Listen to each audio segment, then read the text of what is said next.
जय हिंद friend, welcome to my YouTube channel BPSC passenger. हम लोग जो एनसीईआरटी हिस्ट्री क्लास 12 का जो ऑब्जेक्टिव सीरीज शुरू किए थे उसका 7वां सीरीज है, ठीक है। यानी कि हिस्ट्री जो एनसीईआरटी का है, प्राचीन हिस्ट्री भगवान, उसमें का जो थर्ड चैप्टर है, मान लीजिए ऐसे थर्ड चैप्टर वो है, ठीक है।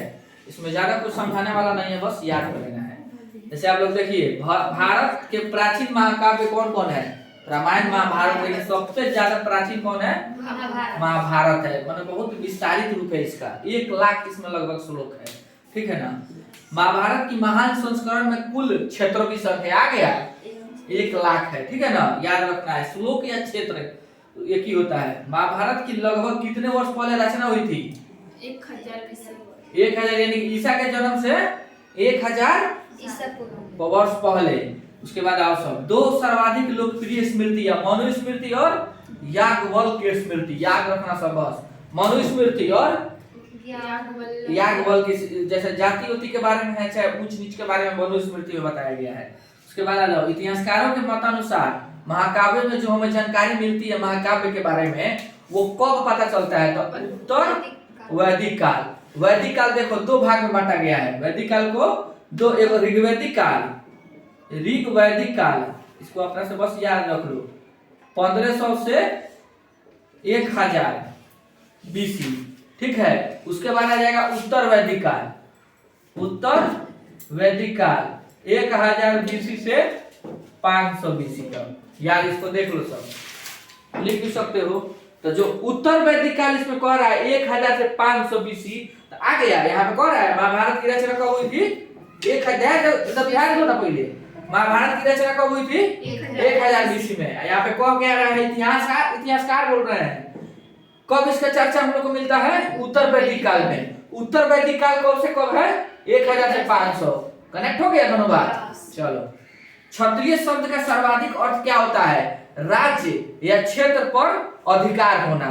क्षत्रिय वही ना, राजा जो होता है प्राचीन समय में। अब तो कोई भी राज्य कर सकता है, वो सब हट गया। प्राचीन समय में क्षत्रिय को ही, जैसे कि कोई राजा महाराजा कौन क्षत्रिय ना होता था ज्यादा, सबसे ज्यादा क्षत्रिय ही राजपाट करते थे। उसके बाद आ जाओ, कुरु कबीले का उदय किन 2 बड़े कबीलों के संयुक्त से हुआ है? भरत और कुरु। कहीं हमको ना परु सुना था, देखे थे परु, लेकिन हमें कुरुए सही होगा। करू भरत कबीला और करु कबीला मिला तो क्या बन गया?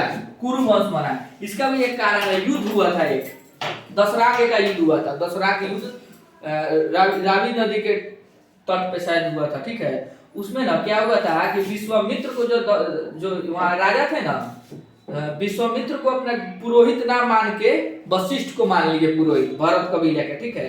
तो हुआ ये कि विश्वामित्र 10 गंगा के 10 मतलब जो एरिया का जो राजा होता है ना, एक कर लिए कि हमको ही अपन पुरोहित काहे ना बनेला हन, आए के बाद युद्ध कर लिए। तो वही युद्ध हुआ, उसके बाद से दुगो वंश एक हो गया। वंश कह रहे हैं कबीला, सॉरी कबीला किसे कहते हैं? जैसे कि प्राचीन समय में, वैदिक काल के उस समय कबीला छोटे छोटे लोगों का समूह को बोला जाता था। यानी कि 1000 500 600 लोग होगा, और कहीं कहीं ग्रुप बना के रहता था सब, उसको कबीला बोला गया है। टेंट वेंट गाड़ के, कोनो राज्य क्षेत्र नहीं होता था, पूरा किला वाला बनाए हुए, दुर्ग बनाए, ऐसा कुछ नहीं होता था। बस टेंट टाइप के कहीं रहता था लोग, और ग्रुप में रहता था लोग। कभी कभी मूवी में आप लोग देखिएगा कबीला टाइप के दिखाता है। तो उस कौन कबीला? भरत कबीला और करु कबीला मिलके कौन बना? कुरु कबीला या कुरु वंश भी बोल देंगे इसको। इस भरत कबीले का चर्चा किस क्षेत्र में होता है? उत्तर भारत के उत्तर पश्चिम एरिया में, इस एरिया में उदय हुआ है। याद रखिएगा लोग, भरत कबीला का मतलब पता किस क्षेत्र से पता चलता है?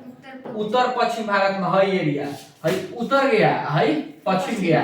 इसके कोनों क्या बोला जाएगा? उत्तर पश्चिम। फर्स्ट क्लास में बताए हैं। उसके बाद आ जाओ, महाभारत में कितने छंदों का एक मूल पाठ का उल्लेख है? मैंने जो मूल महाभारत है ना 24,000 है, बाद में बढ़ बढ़ के 1000 हो गया है, 1 लाख हो गया है। कुरुओं की राजधानी के रूप में कौन है? हस्तिनापुर और इंद्रप्रस्थ। महाभारत देखो किए आप लोग, सब इसका चर्चा मिलेगा उसमें।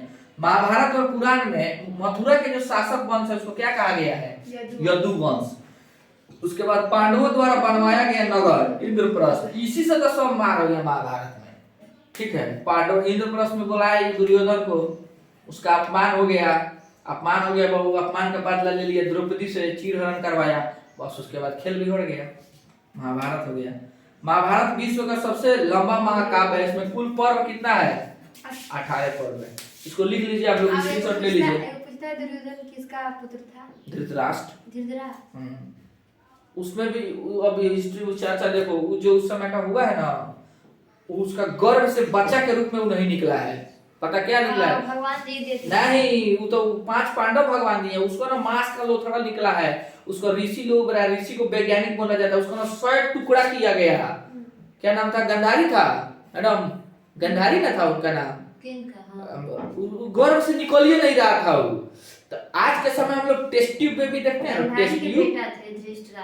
टेस्ट ट्यूब हम लोग आज देखते हैं ना, टेस्ट ट्यूब बेबी जो होता है, गर्भाशय में बच्चा को बाहर लगा के तब औरत के पेट में डाल दिया जाता है। जब पेट से निकाल के उसको अंडाशय को बाहर टेस्ट ट्यूब में डाल के तब बच्चा बनाया जाता है लैब में। तो वो महाभारत के समय में था।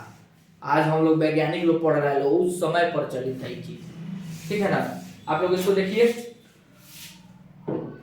और इसको थोड़ा सा लाइक शेयर आप लोग कीजिए, व्यूज बढ़ाइए, सब्सक्राइब कर दीजिए, मनोबल दीजिएगा। आप देखिएगा तो मेरा भी मनोबल बढ़ेगा, हिम्मत बढ़ेगा, तो हम भी बनाएंगे, थोड़ा मोटिवेट होंगे।